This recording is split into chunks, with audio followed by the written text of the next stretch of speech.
Hello everybody and welcome to the very first Twinkly tutorial on this channel.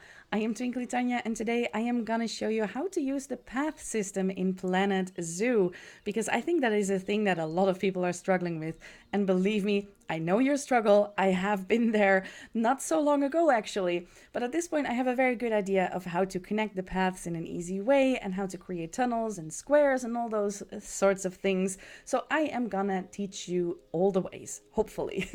Let's go to an empty place over here where we can create all the paths that we want.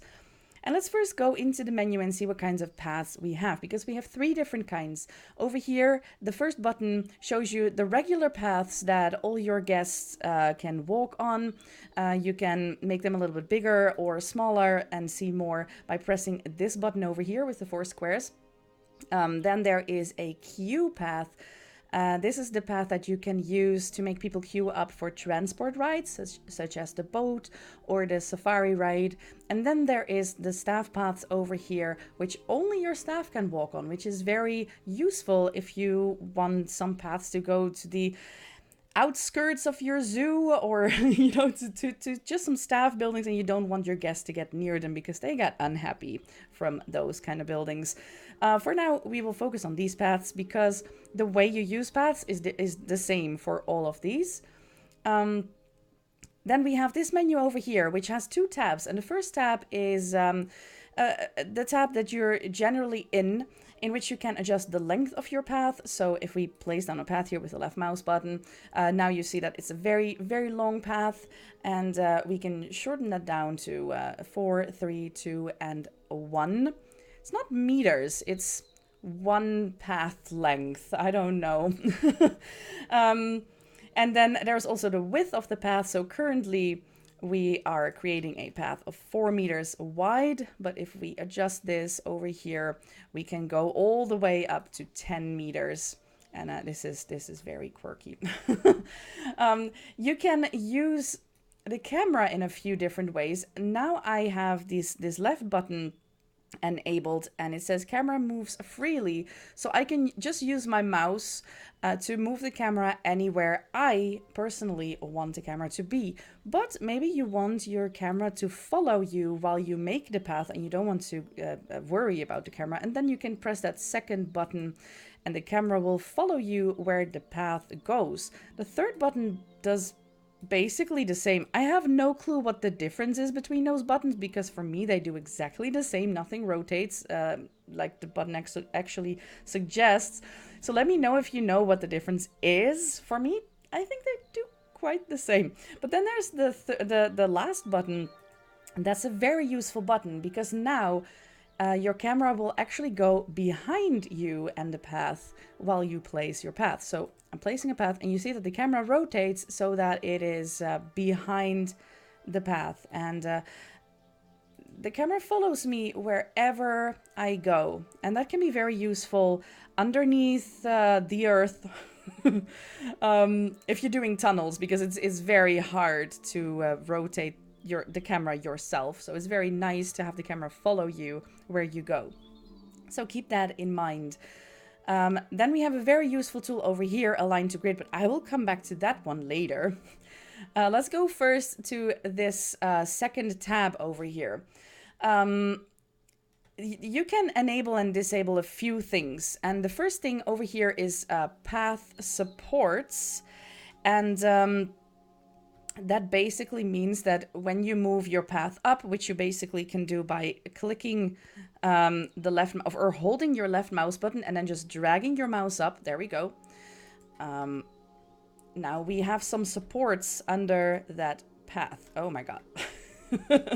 I will go back to the normal camera setting, because over here it's nicer if I can just control the camera myself. But yes, as you can see,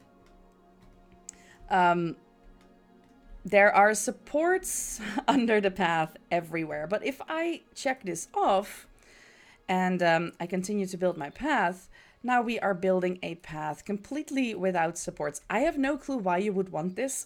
Maybe there's a building underneath, although the supports should actually not go through building, but maybe you want to build something underneath that, or you want to do something with terrain, and you know, this way you can do that very easily. Maybe you just want a fantasy zoo and have your path just float in midair, which is totally possible by just clicking this off. Then we have this one, curved slopes.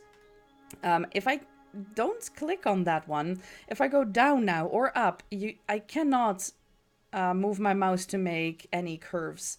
We can only go straight down like that. But if we turn this on, we can go, let's actually go up again because we're almost down.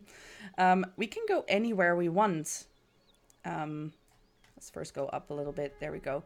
As you can see, we can go up anywhere we want. I'm just at this point moving my mouse to the left and the right, and I can make any curve that I want going up.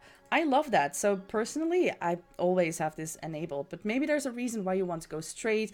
Maybe you want to go straight next to some building or whatever, and then you can just turn it off and do that very easily. Then there is this thing, a curb on ground path. We had that enabled, and you see these thingies next to the path. Those are the curbs, and you can disable them by not having a check mark there. And now, if we build a path, it is just the path, and there's no curbs next to that. So there could be various reasons why you don't want that. Maybe you like this better. Maybe this is a more natural look for you. This is how you do it. And then I'll check that back on for now, though. Then we have a railing on ground queue, which is for the queued paths, but we also can enable railings for anything, basically. Railing on elevated is basically this fence that you see over here. If you disable that, there will be no fence, and it will be more exciting for your guests to go up, I guess. You can also have a railing on the ground path, and then you will have a fence right here. Snap alongside barriers is basically, if we, you probably already know this, but let me just show you. Let's build a quick barrier over here. There we go. Very, very beautiful barrier. And then we want to have a path that goes directly alongside the barrier over here. We click on snap alongside barriers. I'm also going to turn that railing off because I don't like that on my paths usually. We're going to turn that on. Let's make the path a little bit longer because then it's easier to see. And as you can see, it really snaps onto the barrier. So your path goes right alongside the barrier. We have a little bit of trouble here because I didn't make my barriers curved, but this is how you can make your paths go really, really straight and close to the barrier. I usually like to not do that, and I feel like I have more precision if I just do it myself, but it is a way to do it. Sometimes I use that with staff paths or anything. So yeah, this is a way to do it. And there is also this one, use T-junction when joining path. Well, let's actually start a new path, which you can do, by the way, by pressing Control on your keyboard, and you can place a new path anywhere. So we'll place one here. And now I want to connect it. And as you can see, wherever I'm placing it now, it creates a T-junction with the other path. If I don't have that enabled, it just makes a smooth connection, like so. It just, like, this path is just straight, and it connects however I am placing it, basically. You can also enable or disable this by pressing Z on your keyboard, like so. I have Z pressed down right now, and now there is a T-junction. If I don't do that, then I will have this diagonal junction over here. This also works the other way around, by the way. Let's place a path here. I want to connect a new path here. If I... but now it works the other way around, actually. If I want to connect a path, usually it creates a T-junction. It Yeah, see, it's a perfect T-junction. But what if you want to have a more diagonal connection there because you just think that's more beautiful? You press Z and then you can have this beautiful diagonal path sprouting from your original path like this. So that is how you do that. And then I think the most basic parts are done. There are a few shortcuts on your keyboard you may want to use. I usually don't really use them a lot, but I know some people like to use shortcuts a lot. So if you want to make your paths shorter, you press the minus on your keyboard. There we go. And if you want to make your paths longer, you press the equal button on your keyboard. But you can also do that in this menu. It's just whatever you prefer. If you want to make your paths narrower, instead of doing that here in the menu, you can also press the square bracket, the square left bracket, and it gets narrower. Let's see that from above so you can see that better. And if you press the square right bracket, it makes your path wider. So that's just maybe a more easier way to do that. It's preference.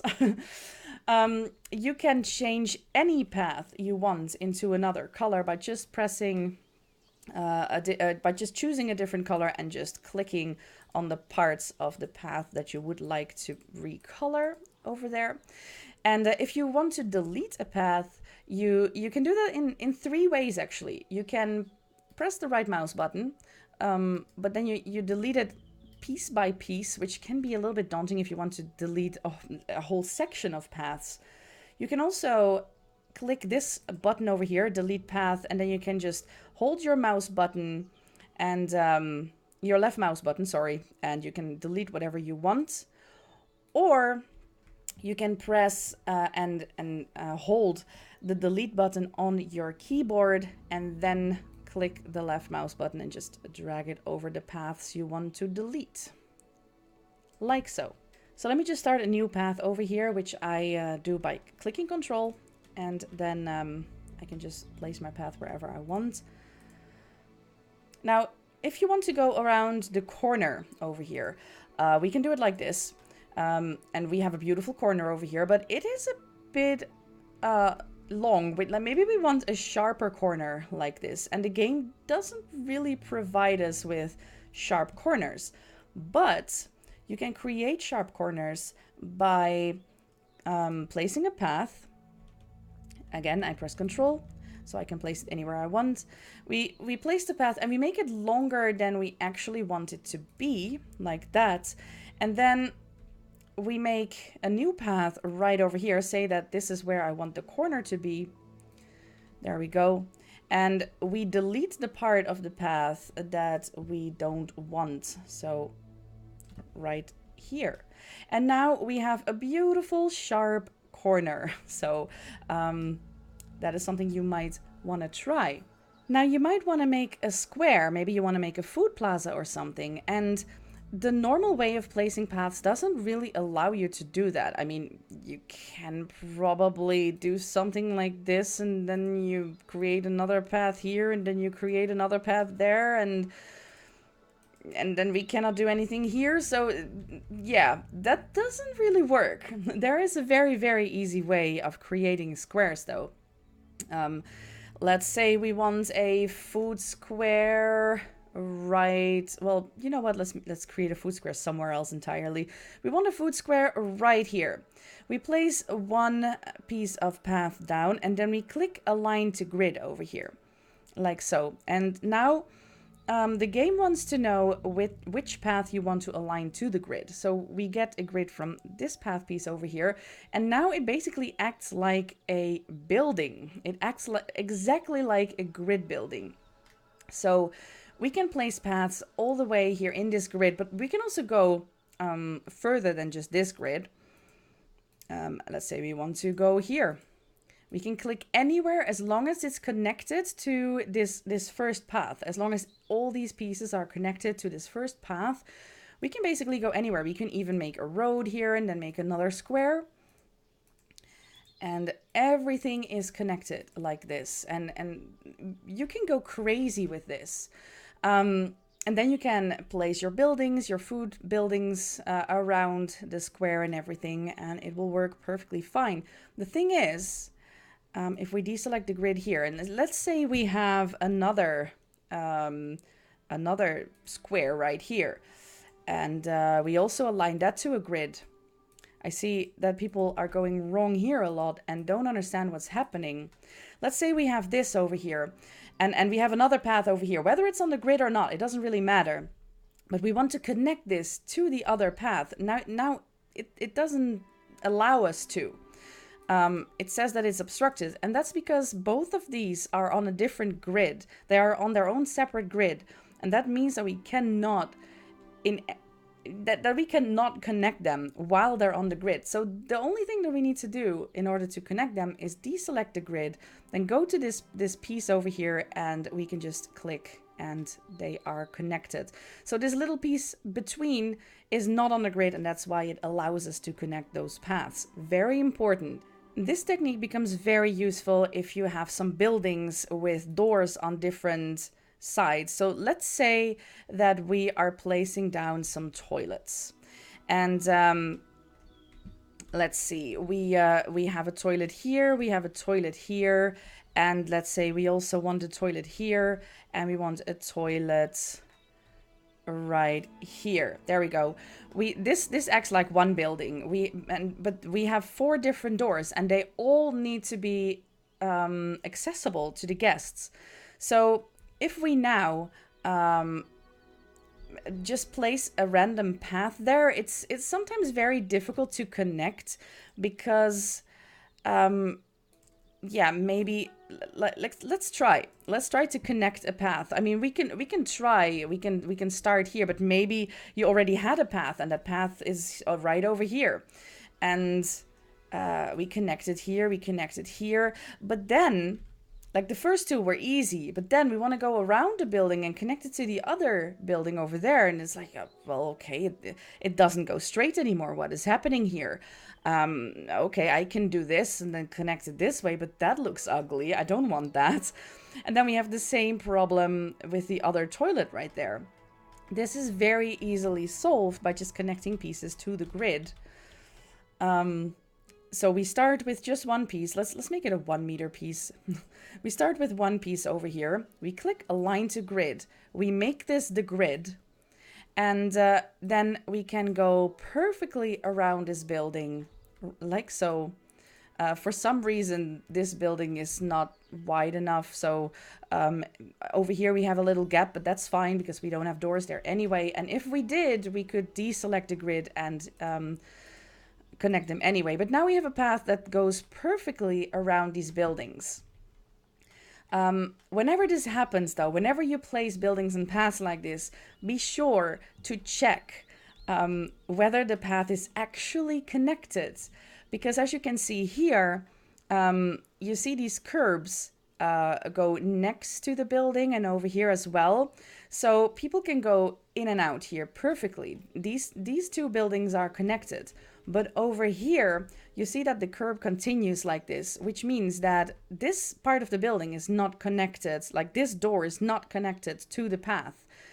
This is very easily solvable, though, by just going to the path. Just like I told you before, we don't use the grid at this point. We just click on a path we want to use, and we click on the we click near the piece that where we want a new path. And as you can see, the curbs are opening up, and I can just left mouse click and then it is connected.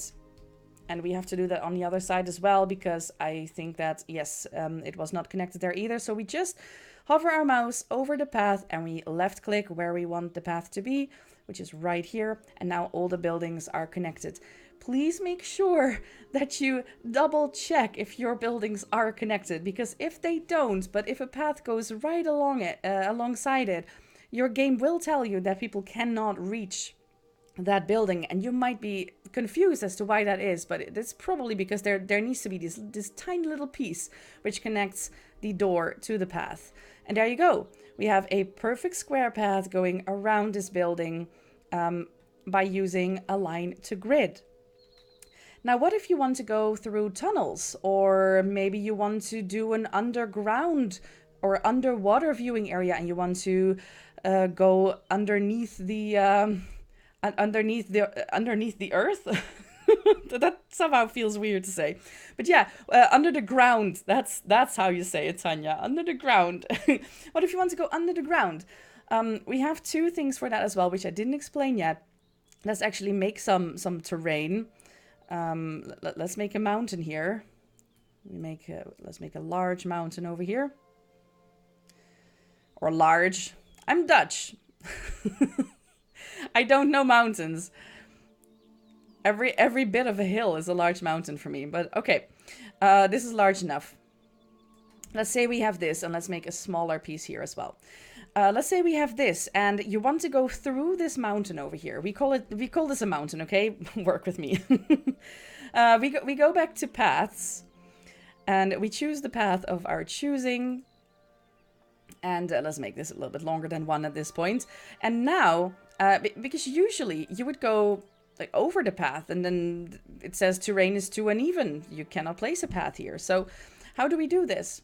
We go to the second tab again, and there's two things that I did not show you yet. We have tunneling and we have flattened terrain. Now, if I want to go through a mountain, but I just want to stay on ground level, I will click flatten terrain, and wherever I choose to put my path right now, why is it not working? Let's make it a little bit shorter. Wherever I choose to put my path right now, let me just start over with the path there. There we go. You will see it goes through the mountain like that, and the terrain stays exactly the same. So we can just go through it like that. Maybe you even want to click the other camera view over here right now. But as you can see, it's not straight for now, but that's fine. You can do this better than me. But we can go through the mountain like this very easily. You don't have to do any terrain shaping or whatever. You just have to click this button, flatten terrain. You can leave it on even, but yeah. You can leave it on forever because it just makes sure that you will always go through a mountain. The thing is, this also works with hills. Let's call this a hill, shall we? This is a hill even for me, for my Dutch brain.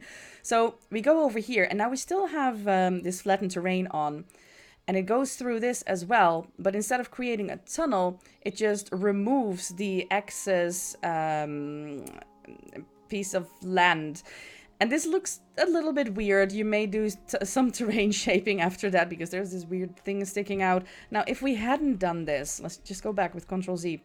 If we hadn't selected this, it would have gone over the hill like this. So this is two ways in which you can choose to go over or through hills. Then there's tunneling as well, which we technically could use to go through a mountain, because it technically does the same thing. But as you can see, even on ground level, it takes away some of the terrain, and maybe you don't want that. Like, why would we want to have some terrain taken away here? So I wouldn't use this if you want to go straight through a mountain. What I would use this for is if you want to go down. Let's start a new path here. If you want to go down into the ground, like I did over there, that's what I use tunneling for. So let's start a new path over here, and that goes down into the ground. So we start here and we click the left mouse button, hold it and drag it down like so. And we click, and as you can see, it makes a hole into the ground, and it just goes into the ground. And you can follow your path by seeing the blue line over here. You can also go under the ground yourself and follow your path, but this might be a little bit easier. Let's actually have this turned on again, and let's go up again, and you see that at some point it comes out of the ground just like that. And now if you continue see, you have to find the right size of the path to make it line up with the ground again. So you see, this is a little bit too long because now we are a little bit too high. So yeah, maybe you want to have a 2-meter path here. Let's see if that works. And it somehow does, but because I still have tunneling on, it will again get rid of some of my land. Whereas if I would have turned that off right over here, I will turn tunneling off again, and now see, it creates a beautiful path on top of the ground again.